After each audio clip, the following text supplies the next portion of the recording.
This is Making of a Dream Queen. Are you ready? Episode 1, The Origin Story. Ever since I was a little girl, all I ever wanted to be was a singer. I've been singing for as long as I can remember, learning hundreds and hundreds of songs, performing them every year, studying songwriting. I've just been doing it ever since I was a little kid.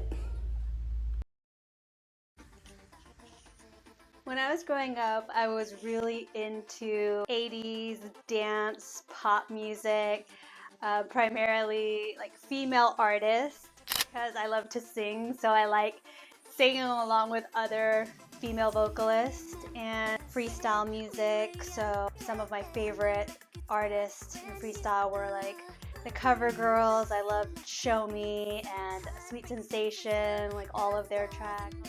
Yeah, that was a big part of my love for dance music. I think my biggest influence growing up was Debbie Gibson because she was one of the first artists in pop music around the time when I was growing up, where she was known for writing all of her own lyrics and music and even getting into production.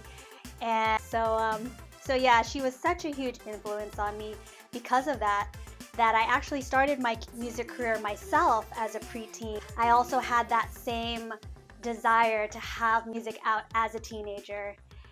And I was really blessed because that happened for me. When I got a little older, Mariah Carey kind of became another one of my big influences, also because, you know, she's a songwriter as well, wrote all of her songs. And so I think by the time I started releasing music, I think I thought I was going to go in the direction of like the type of music that Mariah made. But when I started working with my first producer, Slam and Sam, he asked me if I knew how to make freestyle music. So that was kind of the reason why my first single was Freestyle. If I had been left to my own devices, I think I would have probably ended up making like pop R&B. But that one little decision in my life kind of put everything in it and spun it in its own direction.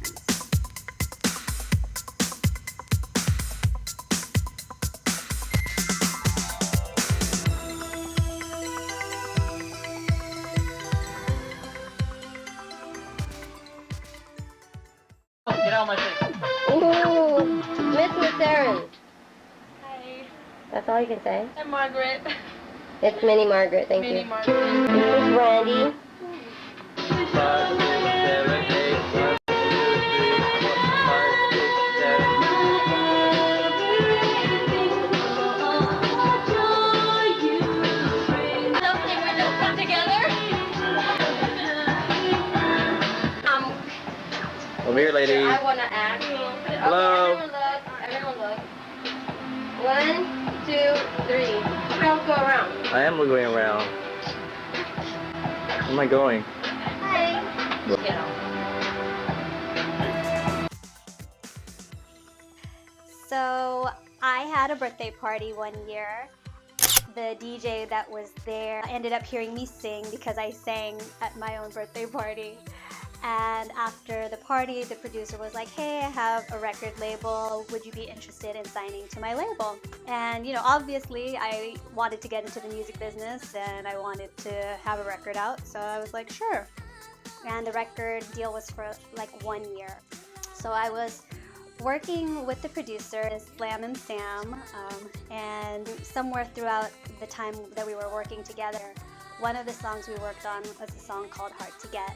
By the end of the year, I kind of felt like I wanted to move on, and so I brought that up to Sam. And he was like, okay, but he's like, I just want to let you know that I'm probably going to release Hard to Get. I said, okay.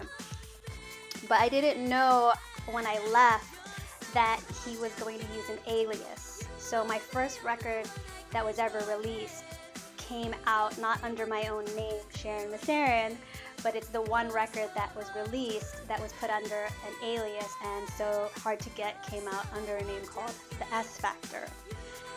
And the funny story about that is my friends at school ended up hearing me on the radio. They just happened to recognize my voice, and this is like on the biggest radio station in San Francisco. So I'd hear myself on the radio and they'd say, oh, and then that was the S Factor. I kind of had to deal on the back end and kind of deal with that, and so in the end I wasn't able to really promote that record.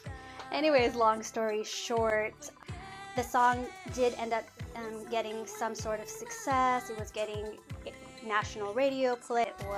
It had sold enough that it had gotten onto Billboard, and it got onto the Hot Dance Maxi Singles sales chart, which at the time it was going up against tracks like Honey by Mariah Carey, Missy Elliott, Daft Punk, Usher, and so it was really cool. When I'm able to look back at my history, I'm able to see that my first song that I had ever released had that sort of success and had that sort of,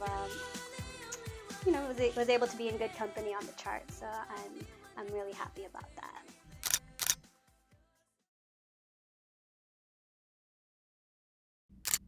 Hi everyone, I'm Sharyn Maceren.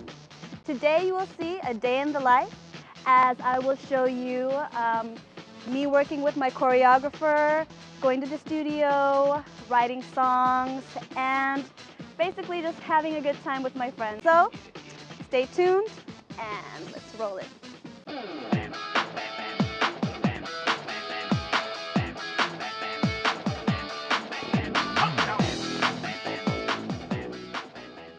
What made me want to pursue a music career?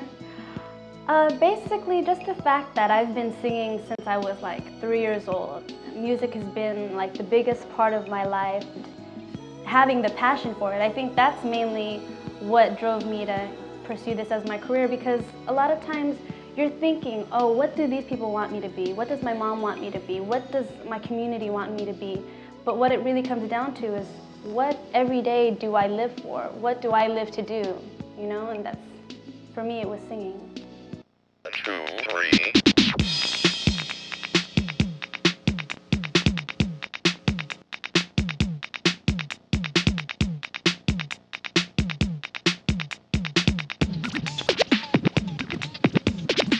I've danced all my life, but as far as like a choreographed routine, I'm mostly doing it right now. So at first it was kind of scary, like, oh, am I gonna get all of this down? But like with practice, with everything, you know, you can do good as long as you keep working hard at it. I'd probably say I'm a better singer than I am a dancer, but you know, like I said, learning to do choreographed routines, I definitely like doing both now. And now with Always Dreamin', Nighttime Land, Sun Kissed, and The One, we now have 4 full-length Sharyn Maceren albums. I can't wait to tell you more about my journey, but for now, this was episode 1, my origin story, and I can't wait to see you on the next episode of Making of a Dream Queen.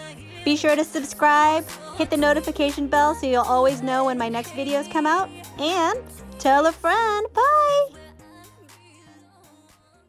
This episode was brought to you by Sharonland, my official online store. Songs featured on this episode include Dream Life from the 1111 Triple Disc album, Reverse from the One album, Connected from the Nighttime Land album, You're My Everything from the Before Bedtime EP, and Hard to Get and 1 and 1, now both available on the Always Dreamin' Deluxe Edition over at Sharonland. Support your favorite Sharyn Maceren albums at Sharonland today.